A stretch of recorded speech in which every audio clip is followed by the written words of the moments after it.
জাতীয় পতাকা হাতে ৬ কিলোমিটার র্যালি, পথে মানুষের ঢল। স্বাধীনতা দিবস উপলক্ষে হার ঘর তিরঙ্গা কর্মসূচিকে সামনে রেখে ওড়াচটি থেকে বরদিঘি পর্যন্ত প্রায় ৬ কিলোমিটার বর্ণাঢ্য তিরঙ্গা র্যালি অনুষ্ঠিত হলো। জাতীয় পতাকা হাতে র্যালিতে অংশ নেন জাতি, ধর্ম, বর্ণ নির্বিশেষে সর্বস্তরের মানুষ। গোটা র্যালি জুড়ে দেখা যায় দেশাত্মবোধের আবেগ ও উচ্ছ্বাস। এই কর্মসূচিতে উপস্থিত ছিলেন খণ্ডঘোষ বিধানসভার মন্ডল ২ সভাপতি বিমান ঘোষ, যুব মোর্চার সভাপতি রিন্টু রায়, জেনারেল সেক্রেটারি চন্দন শেখর, সুলীন মার্নি এবং বিশিষ্ট সমাজসেবী রাজা পাল। হাতে তিরঙ্গা, কণ্ঠে দেশপ্রেম। হার ঘর তিরঙ্গা র্যালিতে একতার বার্তা। ব্যুরো রিপোর্ট, সারাদিন খবর। আমাদের দেশের প্রধানমন্ত্রী শ্রী নরেন্দ্র মোদী এবং মাননীয় মুখ্যমন্ত্রী শুভেন্দু অধিকারীর নির্দেশে আজকে আমাদের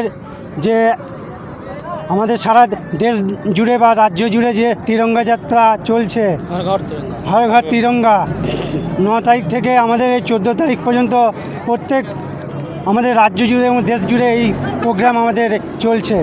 এই তিরঙ্গা যাত্রা মানুষের যে স্বাধীন ভাব, মানুষের মধ্যে যে স্বাধীন চেতনা, যে দিনকে দিন মানুষের মধ্যে যে স্বাধীন চেতনা বিলুপ্ত হতে চলেছিল, আজকে আমাদের প্রধানমন্ত্রীর নেতৃত্বে এবং মাননীয় শুভেন্দু মুখ্যমন্ত্রীর নেতৃত্বে আজকে আমাদের হর ঘর তিরঙ্গার ফলে প্রত্যেকটা মানুষের মধ্যে একটা স্বাধীন প্রেম জাগিয়ে তুলেছে।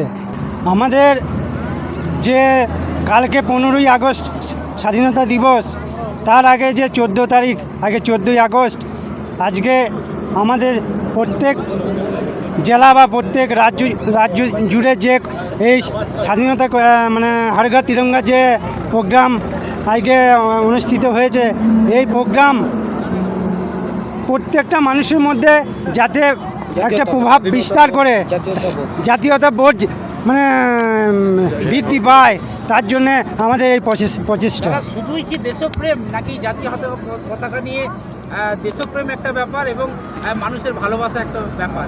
আপনাকে ভালোবেসে মানুষের এত জনসমর্থন, দেশপ্রেম শেখানোর জন্য। দেখুন, রাজনীতি এবং দেশপ্রেম দুটো বিষয় কিন্তু সম্পূর্ণ আলাদা। এখানে যে 10,000-এর মতো লোক যে আজকে সমাগম হয়েছে, এইটা কিন্তু সম্পূর্ণ কিন্তু দেশকে ভালোবেসে। এখানে কোনো রাজনীতি বা কোনো বর্ণ বা কোনো ধর্ম এই বিশেষে আমাদের এই তিরঙ্গা যাত্রা আরম্ভ হয়নি। কিন্তু এখানে যে লোক দেখছেন, এখানে যে জনসমাগম দেখছেন, এখানকার প্রত্যেকটা মানুষ, কিছু মানুষ আছে যে মানুষগুলো আমাকে ভালোবেসেও এসছে। সব রং মুছে তিরঙ্গা, সাধারণ মানুষকে কি বলবেন? সাধারণ মানুষকে একটাই বলবো যে রাজনীতি বা ব্যক্তি স্বার্থ সেইগুলোর চেয়ে ঊর্ধ্বে হচ্ছে দেশপ্রেম। যদি সব জায়গাতে আমরা রাজনীতি খুঁজি, তাহলে আমাদের যে ভারতবর্ষ, যে ভারত মা, সে কিন্তু আসতে চোখের আড়ালে কিন্তু ভারত মা কিন্তু কাঁদবে। তার জন্য আমাদের প্রত্যেক ভারত মায়ের সন্তানের উচিত যাতে আমরা ভারত মায়ের চোখের জল মোছাতে পারি। আপনার নাম পরিচয়? আমার নাম বিমান ঘোষ, খণ্ডঘোষ মন্ডল 2 এর সভাপতি। আজকে আবার দেখা গেল খণ্ডঘোষ বিধানসভায় মানুষের কাতারে কাতারে ভিড়, সেই ভিড়কে সঙ্গে নিয়ে আপনি পায়ে পায়ে হাঁটলেন, কি বলবেন? দেখুন, আমি তো অ্যাকচুয়ালি আমার খণ্ডঘোষ বিধানসভা থেকেই করি, আর আমি এখনও খণ্ডঘোষ বিধানসভার যুব মোর্চার দায়িত্বেও আছি। সেই হিসেবে এই বড় প্রোগ্রামে আমার তো কমসে কম এখানে থাকা উচিত। আর রাজু পাত্রর সঙ্গে যদি বলেন, ওর সঙ্গে আমি রাজনৈতিক জীবনটাই ওর সঙ্গে শুরু হয়েছে। সেই হিসেবে আমি ওকে যতটা চিনি, ও আমাকে যেভাবে চেনে, সেই হিসেবে বন্ডিংটা আমাদের যথেষ্ট ভালো আছে। সেই জন্য ওর পাশেও থাকতে হয়। গলসির বিধায়ক খণ্ডঘোষ বিধানসভার মানুষকে আজকে কি বার্তা পাঠালেন?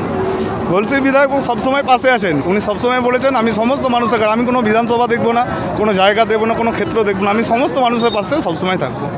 হর ঘর তিরঙ্গা, সব জায়গায় গলিতে গলিতে তিরঙ্গার প্রভাব, কিন্তু একটা জিনিস সবসময় দেখা যায় যে সেটা 15ই আগস্ট হোক, 26শে জানুয়ারি হোক বা 23শে জানুয়ারি, পতাকা ব্যবহার করার পরে সাধারণ রাস্তায় পতাকা পড়ে থাকে এবং ট্রেনে মুখ গুজে থাকে ভারতীয় পতাকা, কি বলবেন? এটা জাতীয় পতাকার সব থেকে বড় অপমান, এগুলো কখনোই মেনে নেওয়া যায় না। আমরা এখানে আসার আগেও যাদের হাতে পতাকা তুলে দিয়েছি তাদেরকে বারবার অনুরোধ করেছি যে জাতীয় পতাকা মর্যাদা যেন কোনোভাবে অক্ষুণ্ণ না হয়, যেন করবেন মানুষকে অলরেডি আমরা সতর্ক করেছি। জাতীয় পতাকা তুলে দেওয়ার আগেই বলেছি এটাকে যেন সযত্নে মায়ের মতো করে, নিজের মাকে যেমনভাবে ভালোবাসেন ভারত মাতার পতাকাকে সেইভাবে ভালোবেসে যেন বুকে আঁকড়ে ধরে থাকে। আপনার নাম পরিচয়? আমি রিন্টু রায়, খণ্ডঘোষ বিধানসভা যুব মোর্চার সভাপতি।